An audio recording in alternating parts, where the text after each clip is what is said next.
लोकतांत्रिक पार्टी की हमारी प्रदेश कार्यकारिणी की जो आपात बैठक बुलाई गई, प्रदेशाध्यक्ष पुखराज गर्ग जी, आज इनका जन्मदिन है।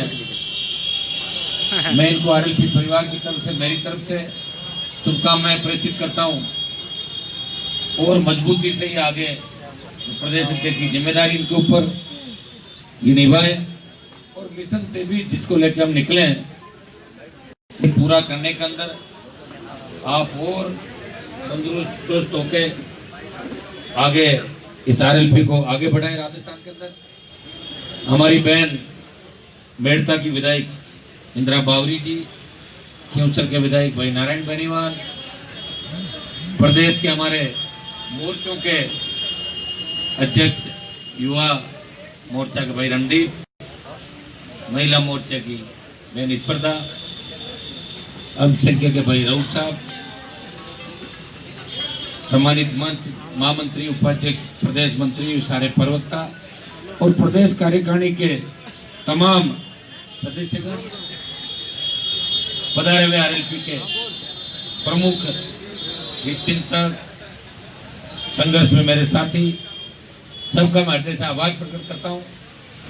एक आह्वान पे आप सब लोग यहाँ आए और आप सबकी शुरू से ये भावना थी कि राष्ट्रीय लोकतांत्रिक पार्टी इस देश के अंदर चल रहे किसान आंदोलन में समर्थन दे। दुर्भाग्य से जिस दिन बिल पारित हुए उस दिन मैं लोकसभा के अंदर नहीं था, लेकिन जैसे ही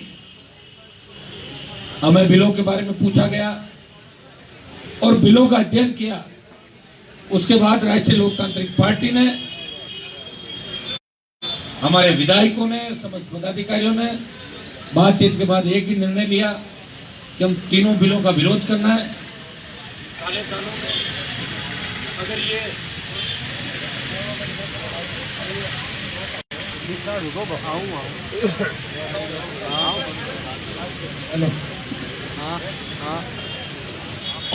अगर ये एक्ट लागू हो जाते हैं तो निश्चित रूप से देश का किसान बर्बादी के कगार पर चला जाएगा। 300 साल से ज्यादा समय से संघर्ष करने वाला किसान आर्थिक व्यवस्था की तंगी के चलते कर्जे के बोझ की तरह दबा किसान जो आत्महत्याएं कर रहा है। मैं कई हमारे भाइयों के कमेंट देखता हूं जो सारा हिसाब किताब मेरे से ही मांगना चाहते हैं 300 का। मैं तो अकेला व्यक्ति हूं, पार्टी भी बनाई, नए नेता भी राजस्थान के अंदर तैयार किए। एक जमाना होता था जब मैं यूनिवर्सिटी कॉलेज के अंदर पढ़ता था और मैं बड़ी बड़ी रैलियां देखता था, बड़ी इच्छा रहती थी कि 1 लाख की रैली के अंदर मंच पे बोलने का नंबर आ जाए, लेकिन कभी नंबर नहीं आया। और आपके भाई ने पार्टी भी बनाई, होकार भरी और 5-5 लाख की रैलियों के अंदर तमाम किसान के बेटों के भाषण कराए और सबके भाषण मेरे से पहले करवाए। तमाम राजस्थान के 36 कौम के नेता तैयार किए। ये आपकी मेहनत का ही परिणाम है, मेरे त्याग समर्पण का ही परिणाम है कि आज इसे पार्टी नहीं मान के आप परिवार मानते हो और मेरी हर बात का आप बुरा भला भी नहीं मानते। आपको पता है कि हमारा भाई है, 24 घंटे हमारे लिए लड़ता है, अपना जीवन समर्पित कर दिया। लोग तो सरपंच का पद नहीं त्यागते, लोग तो अपनी गाड़ी के अंदर आगे की सीट किसी के लिए नहीं छोड़ते। हनुमान बेनीवाल ने 20 साल के अंदर मंत्री पदों को ठोकर मारी। राजस्थान के तमाम कांग्रेस और भारतीय जनता पार्टी के नेताओं को उनकी औकात दिखा दी। जो नेता घरों पे लोगों से नहीं मिलते थे उनको शहर की और गांव की घड़ियां दिखा दी, रात और रात दिन। ये आपके संघर्ष का ही परिणाम है। और भाइयों, बहुत बड़ी इच्छा थी आप लोगों की कि लड़ाई लड़े दिल्ली की ओर। मैं तैयार था, कूच किया हमने, कोटपुरली के अंदर सभा करी और बॉर्डर पे पहुंचे। देश के गृह मंत्री ने टेलीफोन किया कि एक बार एनडीए के अंदर हो, हमारी बात सुनो, हम बिलों पे बहुत गंभीर है, हम चिंतन कर रहे हैं और बिल वापस लेने की बात हो सकती है। क्योंकि मैं एनडीए के अंदर था, मैंने 7 दिन का समय दिल्ली की सरकार को दिया। आपसे पूछ के सारी बात हुई, लेकिन आज 7 दिन पूरे हो गए और आज हम सब ने मिलकर यही निर्णय किया है कि 26 तारीख को आर पार की लड़ाई होगी। देश का अंदाता तकलीफ के अंदर है, दिल्ली को चारों तरफ से घेर रखा है, लेकिन राजस्थान का बॉर्डर खाली दिखाई दे रहा है। पूरा देश राजस्थान की ओर देख रहा है, आपकी ओर देख रहा है कि कब राष्ट्रीय लोकतांत्रिक पार्टी का जवान उठेगा, किसान उठेगा और दिल्ली की सरकार उन किसानों के डर के आगे तीनों काले कानून वापस लेगी। भाइयों, 26 तारीख को चार पार की लड़ाई करनी है, आप सबको सहयोग करना है, कोशिश करनी है, प्रयास करना है। और अब हर जगह मैं नहीं पहुंच पाऊंगा, आप ये कह दो कि प्रत्येक गांव के अंदर आप आओ। हुंकार रैलियों के समय तो आपने हर जगह समय दिया था। भाइयों, हुंकार रैलियों के समय उस समय हमने राजस्थान को जगाने का प्रयास किया, प्रत्येक गांव ढाणी गए। तब हमारे इलाके थे, बाड़मेर में जब रैली करी तो बाड़मेर जिले के अंदर घूमना था, कुछ जोधपुर में था, कुछ दूर जिलों में, नागौर में नागौर के अलावा आसपास के जिलों में, बीकानेर में बीकानेर को केंद्र रखा, आसपास के जिलों के अंदर, सीकर में शेखावाटी को रखा। फिर समय जो बचा बाद में 20 दिन का समय भी था, लेकिन अब हमारे पास 6 दिन का समय, और 6 दिन के समय के अंदर 2 लाख जवान किसानों को दिल्ली चलने के लिए तैयार करना है। वो तो हुंकार जिला मुख्यालयों की थी, और अब की बार लड़ाई आर पार की है। इस लड़ाई के अंदर मजबूत भी होंगे, और जिनके कलेजे कमजोर है वो छुप भी जाएंगे, वो दिल्ली की ओर कूच भी नहीं करेंगे। कई लोग डराएंगे, कई तरह की बातें भी करेंगे, लेकिन हमें इस चीज को तय करना है। जहाँ मेरी उपस्थिति की आवश्यकता हो मुझे बुलाओ, और जब मेरा आह्वान संदेश social media, print media, electronic media के माध्यम से आप पहुंचा सको, तो वहां पर संदेश दो कि हनुमान बेनीवाल खुद के लिए रैली नहीं कर रहा है, वो खुद की पार्टी की मजबूती के लिए रैली नहीं कर रहा है, वो देश के किसानों की आन बान और शान की लड़ाई लड़ रहा है।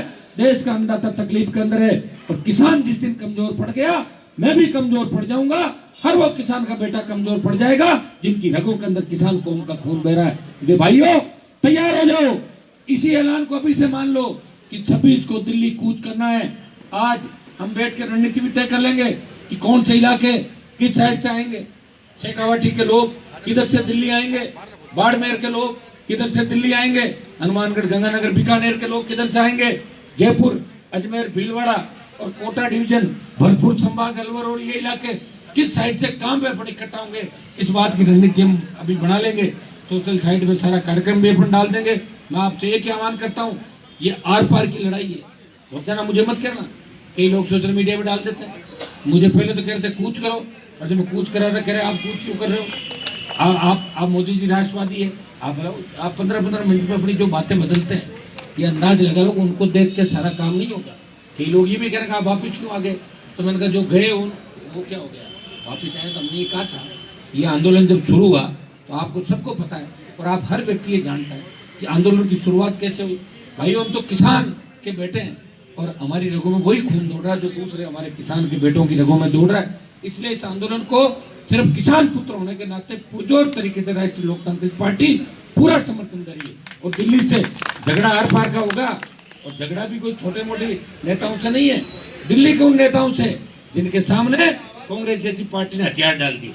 तमाम पार्टियां जिनके दरवाजे के बाहर खड़ी है, उन नेताओं से आपका नेता और आपका भाई हनुमान बेनीवाल ताल ठोक रहा है, लड़ाई लड़ने का ऐलान किया। मुझे आगे करके कई राजस्थान के किसान के बेटे खुद पीछे नहीं हो जाए, इस बात का ध्यान रखना कि मैं ही खड़ा रहूं, और 2 लाख की बजाय 20,000 दिखे तो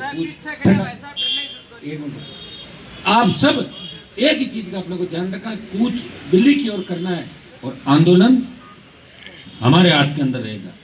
आंदोलन में कोई दूसरा झंडा या तीसरा झंडा नहीं आएगा। आंदोलन इस चीज का भी ध्यान रखना है, ये आंदोलन राष्ट्रीय लोकतांत्रिक पार्टी का देश के किसानों को समर्थन है, इस बात का विशेष रूप से ध्यान रखना।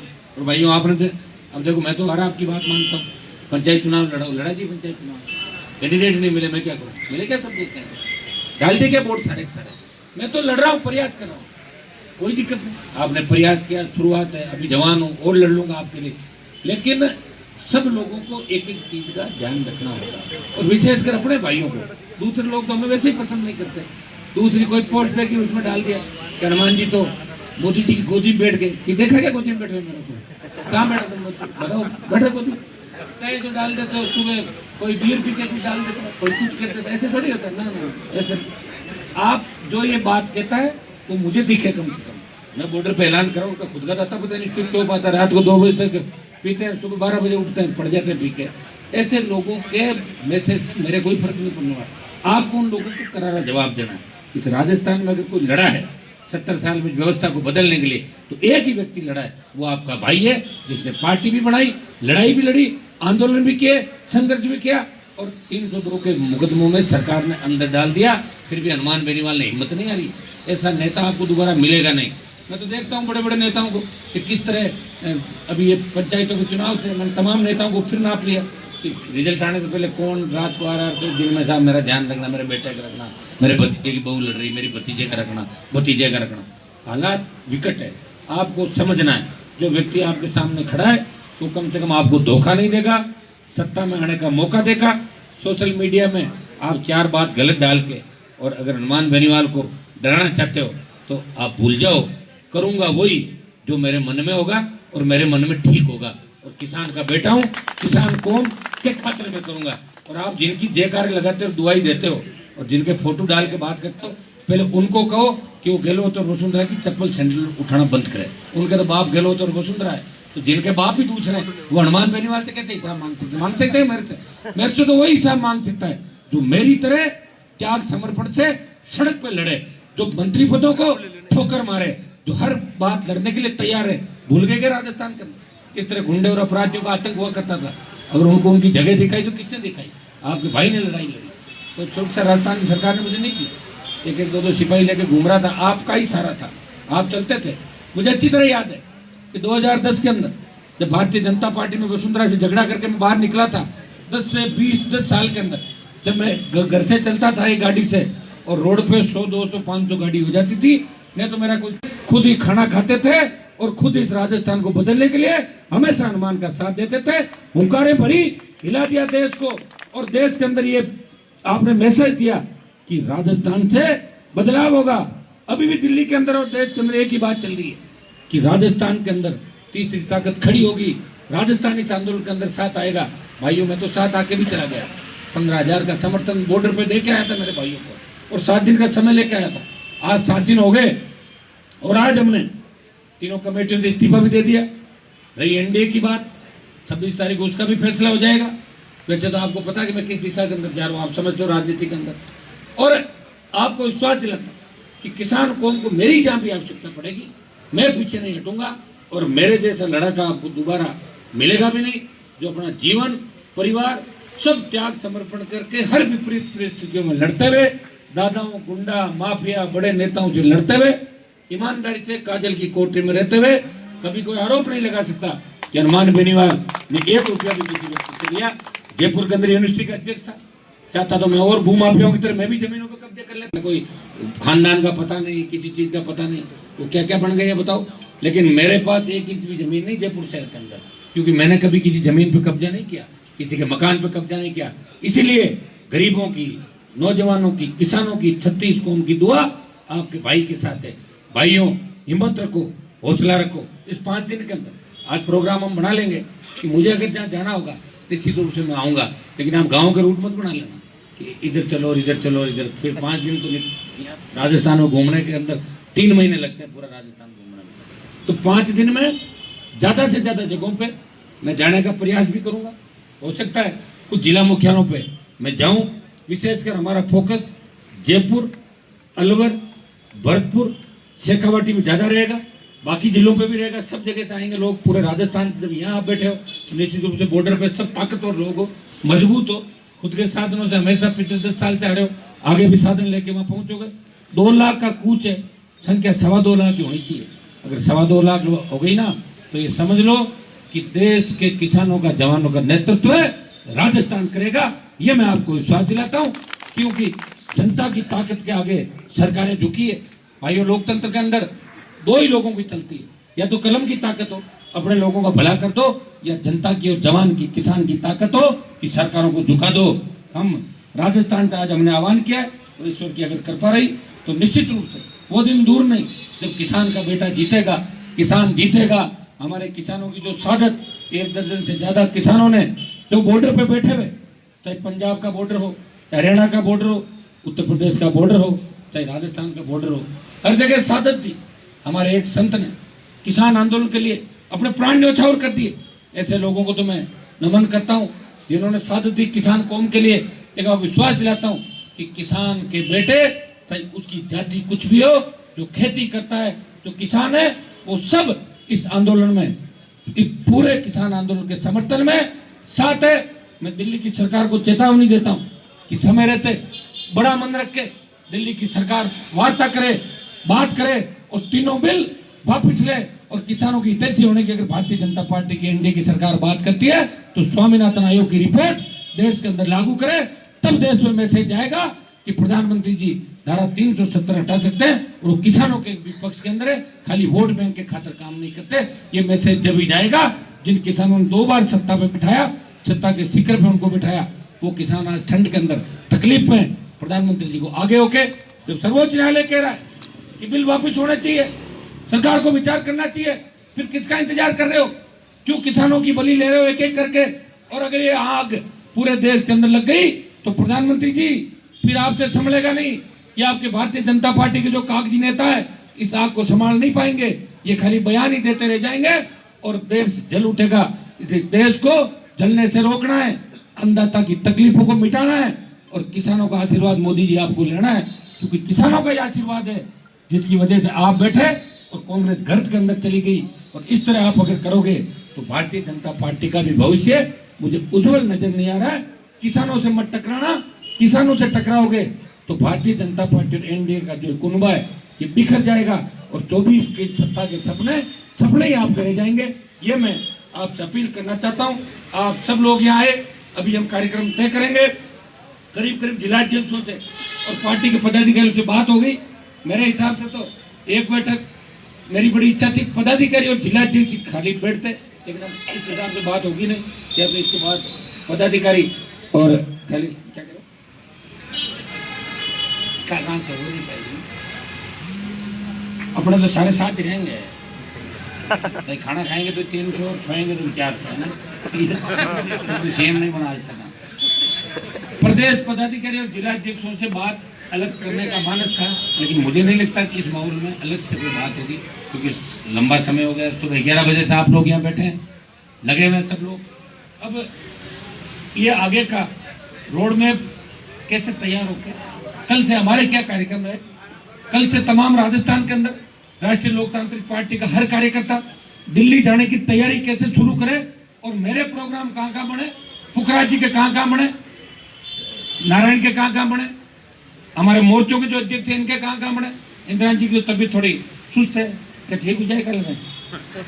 अभी डॉक्टर के पास जा रहे हैं। अगर इनकी तबीयत ठीक है तो इनको भी 1-2 जगह जिलों के अंदर भेजेंगे, हमारे प्रवक्ताओं को भेजेंगे।